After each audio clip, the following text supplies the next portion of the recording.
Salut les gars, aujourd'hui j'ai plusieurs bonnes nouvelles pour vous. Alors restez scotchés cette vidéo jusqu'à la fin pour ne manquer aucune partie. Salut et bienvenue sur ActuSport Live. Moi c'est Wilfried. Ici je parle Real Madrid. Je vous donne les actualités du Real Madrid. Je vous donne mes avis concernant le Real Madrid. Alors si c'est un sujet qui t'intéresse, abonne-toi et active la cloche de notification pour ne manquer aucune de mes prochaines vidéos. Je vais entrer directement dans le vif du sujet. Les gars, aujourd'hui je voulais commencer avec une nouvelle plutôt surprenante concernant cette équipe du Real Madrid. Le Real Madrid fait cette saison sa meilleure saison défensive de tous les temps. Je vous explique. Le Real Madrid n'a encaissé que 9 buts en 15 matchs de la Liga, ce qui n'était jamais arrivé dans toute l'histoire du Real Madrid. Nous connaissons tous le nombre de blessés que compte présentement l'infirmerie du Real Madrid. Malgré tout cela, cette saison, le Real Madrid fait la meilleure saison défensive de tous les temps. Mais je peux vous trouver une explication à tout cela. Mon explication est tout simple. C'est que la majorité des joueurs, les milieux de terrain et les attaquants du Real Madrid qui ont, on va dire comment, qui sont présentement actifs, sont des joueurs qui font beaucoup d'efforts défensifs.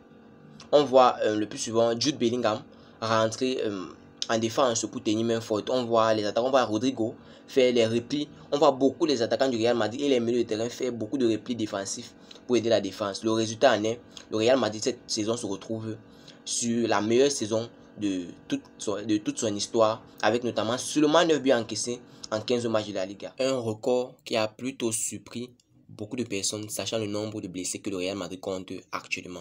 Mais personnellement, ça ne m'a pas trop surpris parce que ces derniers matchs, pour ceux qui scrutent vraiment les matchs du Real Madrid, vous allez constater que Rodrigo, je vais prendre par exemple, si vous observez bien les récents matchs du Real Madrid, vous allez constater que la plupart du temps, les attaquants du Real Madrid, principalement Rodrigo, se retrouvent fatigués, super fatigués vers la 70e minute parce qu'il a beaucoup fait de replis défensifs en première mi-temps et en début de deuxième mi-temps. Pour ceux qui scrutent vraiment les matchs du Real Madrid, vous allez constater que ça a bel et bien été le cas de voir Rodrigo, qui est attaquant du Real Madrid, déjà super fatigué vers les 70e minutes.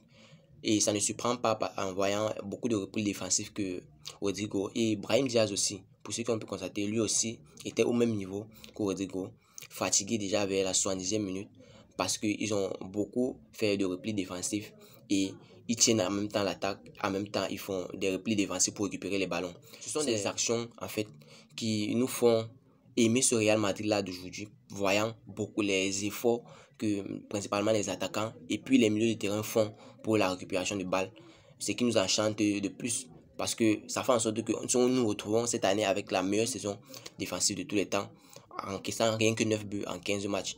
C'est tout bonnement incroyable.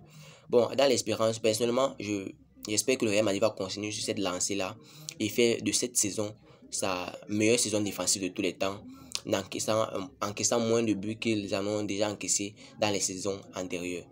Sur ce, restez scotché pour plus d'informations concernant ces possibles dossiers.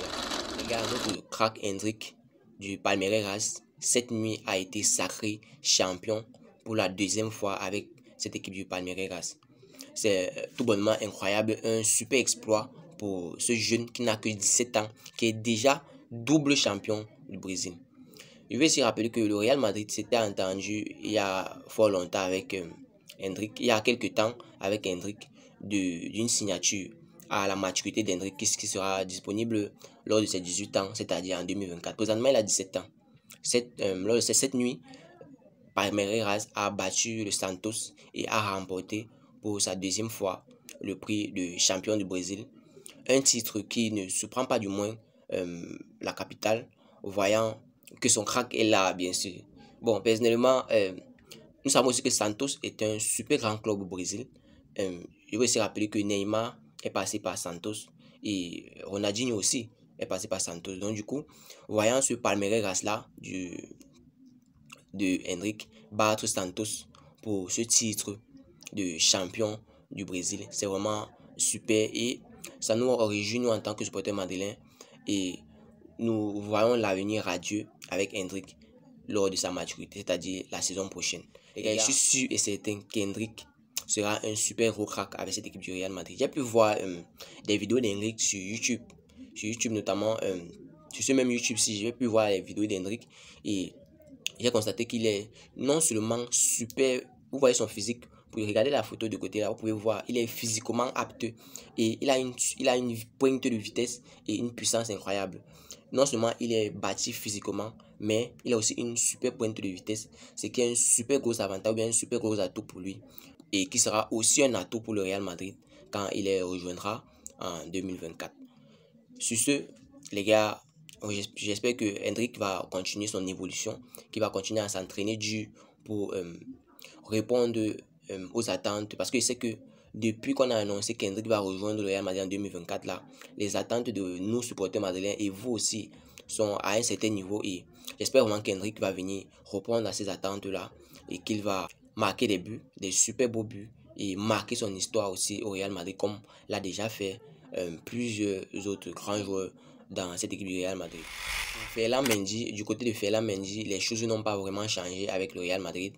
Malgré les bonnes prestations de Ferland Mendy lors des précédents matchs du Real Madrid ou bien cette saison avec le Real Madrid, le Real est toujours focus ou bien calé sur sa décision de vendre Ferland Mendy. Ce ne sera pas en ce janvier, c'est parce que nous connaissons que le Real Madrid souffre présentement contre beaucoup de blessés et ne peut pas présentement laisser partir l'un de ses joueurs.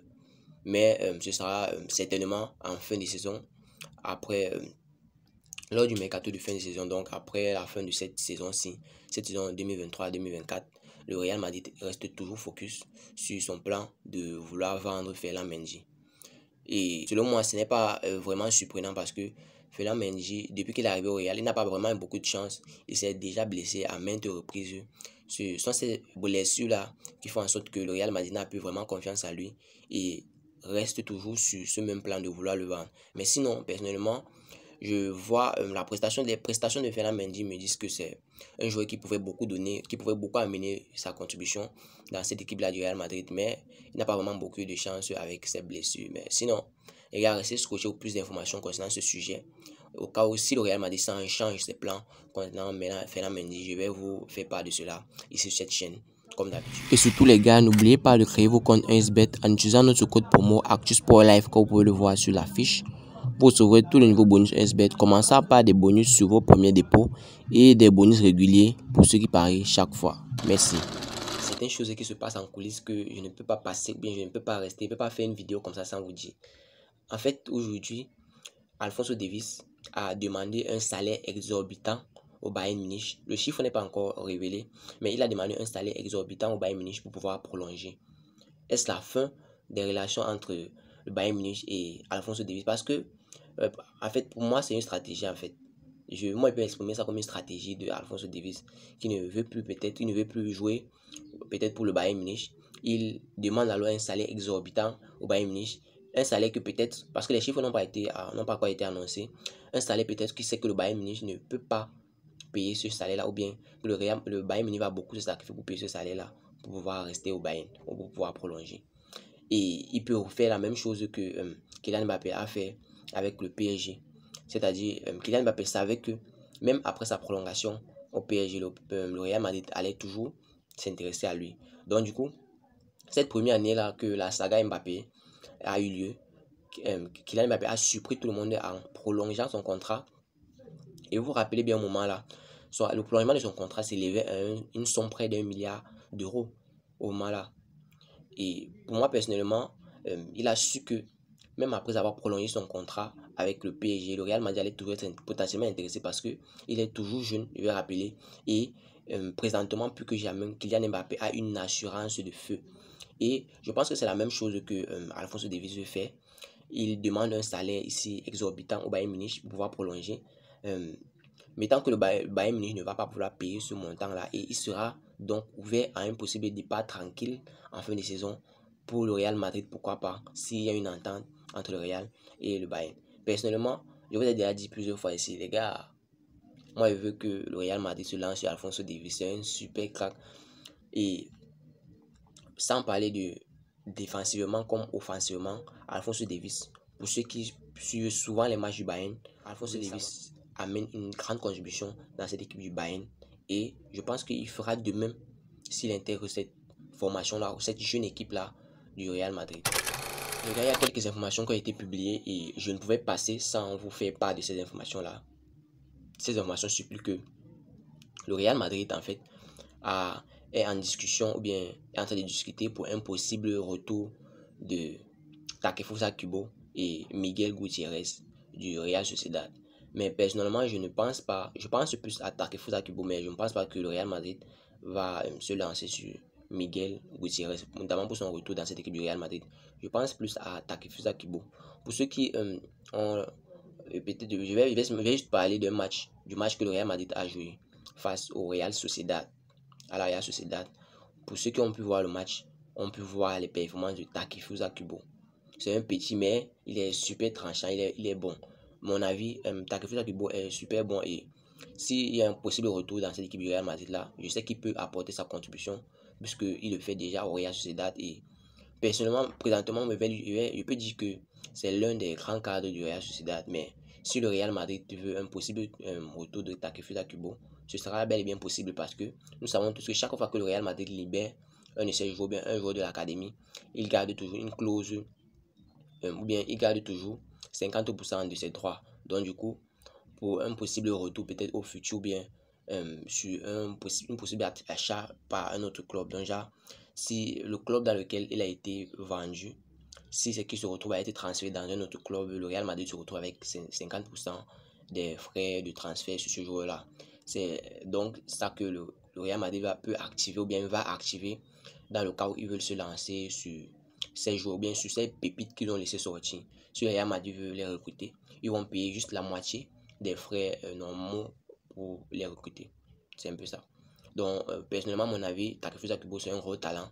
Et si Real Madrid se lance sur son possible retour, ce ne va pas beaucoup me surprendre. Et ce sera avec joie que moi, en tant que supporter madrilène, je ne sais pas pour vous, mais pour moi, ce sera avec joie que je vais l'accueillir dans cette équipe du Real Madrid. Sur ce, restez scotché cette chaîne pour plus d'informations concernant le Real Madrid, parce que toute information que je reçois, je vous les publie ici et je vous les donne du plus simple possible, avec mes avis notamment. C'était tout pour cette vidéo. Si tu as vu cette vidéo jusqu'à la fin, merci. Laisse-moi un like, ça fait plaisir, c'est gratuit. Abonne-toi et active la cloche de notification pour ne manquer aucune de mes prochaines vidéos. C'était Wilfried pour vous, Actu Sport Live. Ciao, bye bye pour une prochaine vidéo.